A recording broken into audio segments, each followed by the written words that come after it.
हर इंसान जो इस दुनिया में आता है वो समझता है कि ये दुनिया मेरी जागीर है। हर चीज़ का मालिक मैं हूँ। सिकंदर, कलंदर, चंगेज़ खां, न जाने कितने लोग, कितने आक्रांता यहाँ पर आए और हर किसी ने अपने जीवन में अपने ढंग से अपना दबदबा बनाने की कोशिश की। हर लेवल का आदमी, चाहे वो तथाकथित बड़ा है या धनवान है, गरीब है, मिडिल क्लास है, जिसके पास जितना कुछ है वो समझता है कि वो उसका मालिक है, उसका उस पर अधिकार है। यहाँ तक कि औलाद पे भी इंसान अपना अधिकार समझता है। लेकिन ये कड़वा सच है कि चाहे अमीर हो, गरीब हो, राजा हो, रंक हो, जो भी यहाँ पर आया है, एक तरह से प्रकृति में जो भी कुछ हमें मिला हुआ है कुछ समय के लिए वो हमारा हो जाता है, उसके बाद हमारे हाथ से चला जाता है। हम उसके चौकीदार हैं, चौकीदार से ज़्यादा कुछ भी नहीं। मकान है, दुकान है, जो भी हमारा धंधा है, घर के अंदर जो भी चीज़ें हैं इस्तेमाल करता है इंसान, उन सब का खुद को मालिक समझता है। लेकिन ये मालिक एक दिन उठ के निकल जाता है, सारी चीज़ें यहाँ पर रह जाती हैं। क्योंकि दुनिया का चक्र, इस सृष्टि का चक्र ऐसे ही चल रहा है, एक सर्कल की तरह से, वर्तुल की तरह से। हमें लगता है कि पेड़ से जो एक पत्ता गिरता है वो बर्बाद हो गया, पेड़ सलामत है, पत्ता बर्बाद हुआ, लेकिन ऐसा नहीं। पत्ता नीचे गिरता है, उसको नमी मिलती है, पानी मिलता है, बारिश के अंदर उसके ऊपर पानी बरसता है, धीरे धीरे वो सड़ता है, गलता है और उसी पेड़ के नीचे वो फर्टिलिटी, उपजाऊपन पैदा करता है। एक तरह से जहाँ से आया था वहीं पर वो फिर से शामिल हो जाता है, उस पेड़ की तरक्की में, उस पेड़ के उत्थान में वो लग जाता है। आकार बदलते हैं, फूल फल हो जाता है, फल बीज बनता है, बीज फिर से ज़मीन में आता है, फिर से टूटता है, फिर उसका पेड़ बन जाता है। ऐसे ही सृष्टि का सारा नियम चल रहा है। यहाँ दुखी वो है जो इस संसार में मालिकियत रखता है कि मैं मालिक हूँ, वो उतना ही दुखी है। क्योंकि हर चीज़ जो आज उसके अधिकार में है कल नहीं होगी। कुछ चीज़ें हमसे फिसल चुकी हैं, जा चुकी हैं, कुछ नई आ रही है। आने वाली चीज़, मिलने वाली चीज़ की जो आकांक्षा करता है वो दुखी है, और जाने वाली की जो पश्चाताप करता है, उसके बारे में रोता पीटता है, वो दुखी है। दुनिया का हर रिश्ता, हर संबंध, हर चीज़ जो हमने इस्तेमाल की, सब हमसे जो चली गई, उसके प्रमाण हमारे पास हैं। और प्रमाण एक प्रकार का दुख है। क्यों? क्योंकि वो न होकर हमें दुखी करेंगे। जैसे कोई व्यक्ति जब जवान था तो चने खा लेता था, और दूसरी जो कड़ी चीज़ें होती हैं, कठोर चीज़ें होती हैं, उनको खा लेता था, आनंद आता था उसको। जब वो बूढ़ा हो जाता है तो दांत हिलने लग जाते हैं, दांत रहते ही नहीं। चीज़ें अभी भी मौजूद हैं लेकिन वो उनको खा नहीं सकता। तो उसके जीवन का वो प्रमाण कि मैं कभी चने खाया करता था, मैं कभी ऐसी चीज़ों का सेवन किया करता था।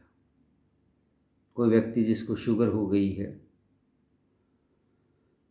वो कभी अपनी मन मर्जी से हर चीज़ खाया करता था, आज उसके ऊपर अंकुश है कि ये खाना है, ये नहीं खाना है। समय बदल चुका। तो जो चीज़ें खाई हैं, इस्तेमाल की हैं, पहनी हैं, जो रिश्ते बनाए हैं, उन सब का प्रमाण दुख उसके साथ आज भी है। और वो एक प्रकार का दुख ही है जो उसको बार बार वेदना देता है, कष्ट देता है। दूसरा कष्ट है कि भविष्य के बारे में सोच कर कि ऐसा ना हो कि ऐसा हो जाएगा, ऐसा ना हो कि ऐसा हो जाएगा। ये सबसे बड़े दुख हैं।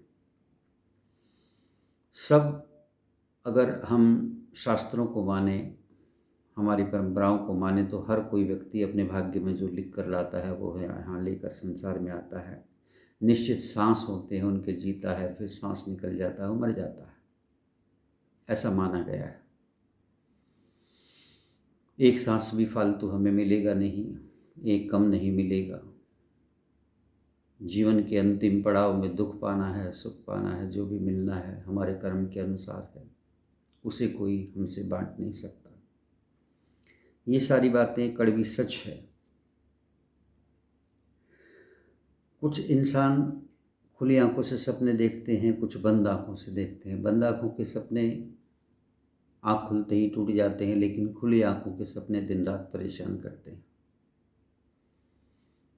जैसे एक व्यक्ति है, अपनी योजनाएं बनाकर चला है, सफलता नाम की चिड़िया को पकड़ना है, सफलता।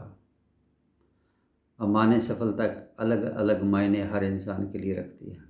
जैसे डॉक्टर किसी का इलाज करता है, इलाज हो गया, वो ठीक हो गया तो वो सफल हो गया उसके अंदर। कोई परीक्षार्थी है, एग्ज़ाम दे रहा है, एग्ज़ाम में पास हो गया, सफल हो गया। लेकिन ये अंत नहीं है। कब तक? जब तक हमारी कार्यशैली नहीं बदलेगी, हम अपने हर कार्य के प्रति उसके अचीवमेंट के बाद, उसकी उपलब्धि के बाद यदि संतुष्टि महसूस नहीं करते, सुख महसूस नहीं करते, तो हम कभी भी सुखी हो ही नहीं सकते। सब कुछ सबको नहीं मिल सकता, बहुत कुछ पहले ही मिला हुआ है। जिसको जो मिला है वो उसके कर्मों के अनुसार है। कबीर साहब इस बात को कहते हैं कि झीनी झीनी बीनी रे चदरिया। इंसान अपने कर्मों की चदरिया खुद बनता है, खुद बुनता है उसको। किसी और को दोष दे कि कष्ट सामने से आ गया, किसी और ने मुझे दुख दे दिया, ऐसा कुछ भी नहीं। अपने इस वहम को निकालो, संतुष्टि का जीवन जियो।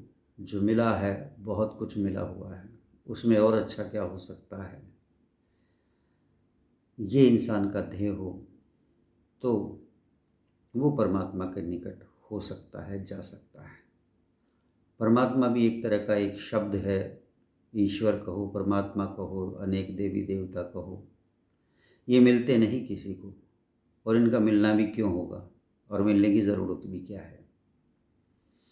हर इंसान अपने ढंग से संसार में जो भी पाता है, ऐसे ही उसको अपने कर्मों के अनुसार जो मिलेगा जीवन के अंतिम पड़ाव तक, उसी का भोगी वो होगा, चाहे वो अच्छा हो या बुरा हो। अगर हमारे पैर में कांटा चुभता है तो हमें ही निकालना पड़ेगा। हम कृष्ण की तस्वीर के पास, राम की तस्वीर के पास, बुद्ध की तस्वीर के पास दिन रात बैठे रहें, वो दर्शन दे देंगे, ऐसा कुछ भी नहीं है। ऐसे दर्शन हुआ ही नहीं करते।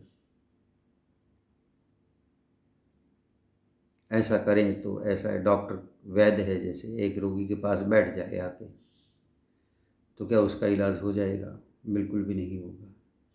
ऐसे ही गुरु अगर शिष्य के पास सिर्फ बैठा है, उसकी बातों को ध्यान से नहीं सुन रहा, उसकी बातों में रुचि नहीं ले रहा, तत्व की बात को पहचान नहीं रहा, तो कोई फ़ायदा नहीं। आप दिन रात बैठे रहो। तो इस प्रकार के अंधविश्वास से निकलो।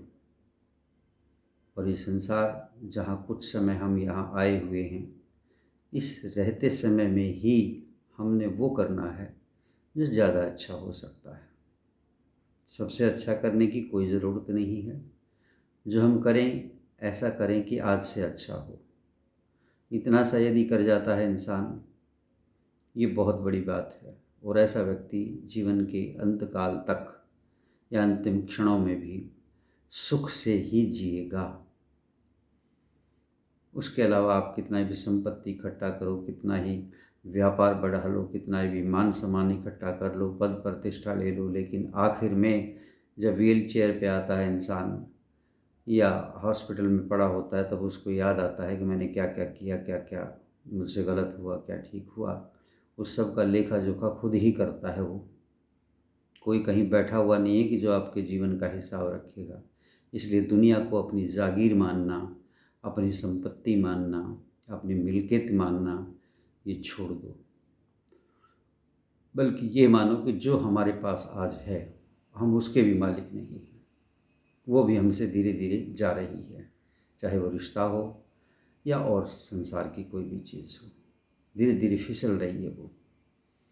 जैसे हाथ में मुट्ठी में अगर रेत भरा हुआ है, हम कितना ही कस के उसको पकड़े रहें, अपनी नज़र में ये है कि हमने उसको पकड़ भी रखा है, लेकिन धीरे धीरे रेत फिसल रहा है, जा रहा है, अंत में हमारी मुट्ठी खाली रह जाएगी।